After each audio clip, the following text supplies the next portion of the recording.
बिस्मिल्लाहिर्रहमानिर्रहीम। अस्सलाम वालेकुम डियर स्टूडेंट्स, आप लोग देख रहे हैं स्टडी विद सर शिराज। और आज के इस लेक्चर में हम लोग डिस्कस करने वाले हैं कैपेसिटर के बारे में। बेसिकली हमारे पास ये जो कैपेसिटर्स हैं ये एक्सटेंसिवली यूज़ होते हैं तमाम इलेक्ट्रॉनिक डिवाइसेस के अंदर, और आप लोगों ने फिजिकली कैपेसिटर्स को खुद देखा भी होगा।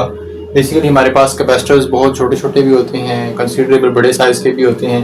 तो आज हम देखने वाले हैं कि हमारे पास बेसिकली कैपेसिटर क्या होता है और इसकी कंस्ट्रक्शन क्या होती है और ये किस तरीके से अपना काम करता है। तो स्टार्ट करते हैं अपने आज के इस लेक्चर को। Capacitor is a device that is basically used to store charge. Basically capacitor एक चार्ज स्टोरिंग डिवाइस होता है और डिफरेंट जो इलेक्ट्रॉनिक डिवाइसेस होते हैं उनके अंदर ये चार्ज स्टोरेज का काम करता है। अगर इसकी कंस्ट्रक्शन की बात की जाए तो it consist of two metallic plates of same size placed parallel to each other with dielectric between them. अगर कैपेसिटर की बात की जाए तो हमारे पास जो कैपेसिटर्स होते हैं बेसिकली वो मेटालिक शीट या मेटालिक प्लेट के बने होते हैं। दो इक्वल साइज की मेटालिक प्लेट्स होती हैं जिन्हें एक दूसरे के पैरेलल रखा जाता है या नियर टू ईच अदर रखा जाता है, लेकिन ये जो प्लेट्स होती हैं डायरेक्टली कनेक्टेड नहीं होती एक दूसरे के साथ, बल्कि इनके दरमियान एक मटेरियल यानी एक इंसुलेटर मौजूद होता है। That insulator is known as the dielectric material. तो इसका मतलब ये है कि हमारे पास जो दो कैपेसिटर की प्लेट्स होती हैं ये आपस में एक दूसरे के साथ डायरेक्टली लिंक्ड नहीं होती। अब मोस्टली आप लोगों ने जो कैपेसिटर्स देखे होंगे इलेक्ट्रॉनिक डिवाइसेस के अंदर, तो वो बेसिकली हमारे पास छोटे छोटे बटन्स की फॉर्म में या छोटे छोटे जो है वो सर्कुलर कैप्सूल्स की फॉर्म में होते हैं। बेसिकली हमारे पास बहुत ही थिन मेटालिक शीट्स होती हैं जिन्हें रैप्ड फॉर्म में, सर्कुलर फॉर्म में या सिलेंडर की फॉर्म में रखा जाता है। सो बेसिकली उनके अंदर जो स्ट्रक्चर होता है वो यही होता है कि उनके अंदर मेटालिक प्लेट्स मौजूद होती हैं। When battery is connected across plates, these gain opposite charge. No charge flow is possible between them. हम क्या करते हैं कि हमारे पास कोई भी जो एक कैपेसिटर जैसे कि यहाँ पे ये दिखाया गया है, अब ये दोनों इसकी प्लेट्स हैं और आप लोग देख सकते हैं कि ये जो प्लेट्स हैं ये डायरेक्टली दूसरे के साथ लिंक्ड नहीं है, बल्कि इनके दरमियान क्या मौजूद है, डाइइलेक्ट्रिक। और इस कंडीशन में या मोस्टली कंडीशन में जो एयर है उसे एज ए डाइइलेक्ट्रिक यूज किया जाता है between the plates of capacitor.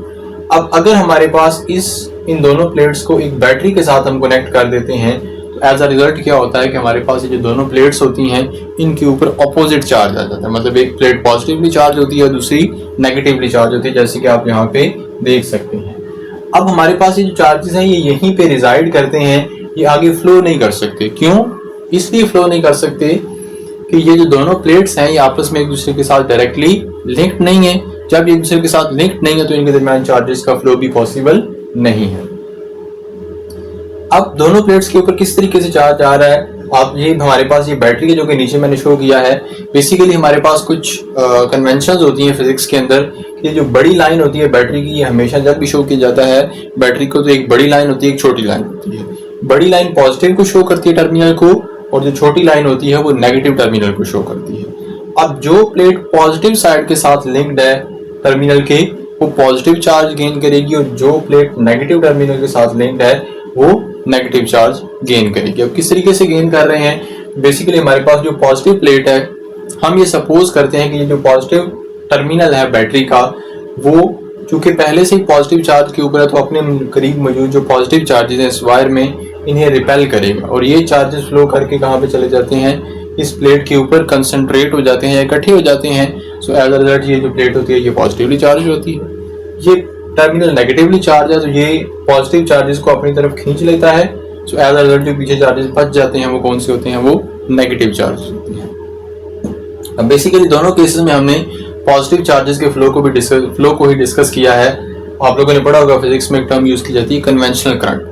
तो मोस्टली फिजिक्स में जो करंट की डायरेक्शन देखी जाती है या डायरेक्शन डिसाइड की जाती है वो बेसिकली पॉजिटिव चार्जेस के फ्लो की वजह से डिसाइड की जाती है। ऑल्दो जो करंट है वो नेगेटिव चार्जेस की वजह से फ्लो करता है, लेकिन जो डायरेक्शन है वो कन्वेंशनल करंट की बेस के ऊपर या पॉजिटिव चार्जेस की बेस के ऊपर डिसाइड की जाती है। If Q is charge on each plate of the capacitor then Q is directly proportional to V। Basically हमने क्या कहा कि जितना चार्ज डिपॉजिट होता है इस प्लेट्स ऑफ कैपेसिटर के ऊपर ये डायरेक्टली प्रोपोर्शनल होता है potential difference of the battery के ऊपर, या कुछ बुक्स में लिखा होता है potential difference across the plate. अब जितना ये बैटरी ज्यादा पोटेंशियल डिफरेंस अप्लाई करेगी उतना ही ज्यादा चार्ज डिपॉजिट होगा इन प्लेट्स के ऊपर। जैसे हम ये कह सकते हैं अगर हमारे पास एक 2 वोल्ट की बैटरी है और एक 12 वोल्ट की बैटरी है। अब दोनों जो बैटरीज हैं उनका पोटेंशियल डिफरेंस सेम नहीं है। 2 वोल्ट की बैटरी का पोटेंशियल डिफरेंस कम है, तो इसका मतलब है जो चार्ज है उसकी क्वांटिटी कम होगी जब हम उसे कनेक्ट करेंगे कैपेसिटर को 2 वोल्ट की बैटरी के साथ। और जब उसी कैपेसिटर को आप 12 वोल्ट की बैटरी के साथ कनेक्ट कर देंगे, उस पर जो स्टोरेज ऑफ चार्ज है वो ज्यादा होगा। क्यों? पोटेंशियल डिफरेंस जो ज्यादा होगा बैटरी का, वो जितना ज्यादा पोटेंशियल से अट्रैक्ट करेगा चार्जेस को या उन्हें रिपेल करेगा, तो उतना ही ज्यादा चार्ज की क्वांटिटी आएगी। सो अगर हम यहाँ पे प्रोपोर्शनैलिटी खत्म करते हैं तो क्या लगाएंगे? कांस्टेंट लगाएंगे, और उस कांस्टेंट को क्या कहते हैं?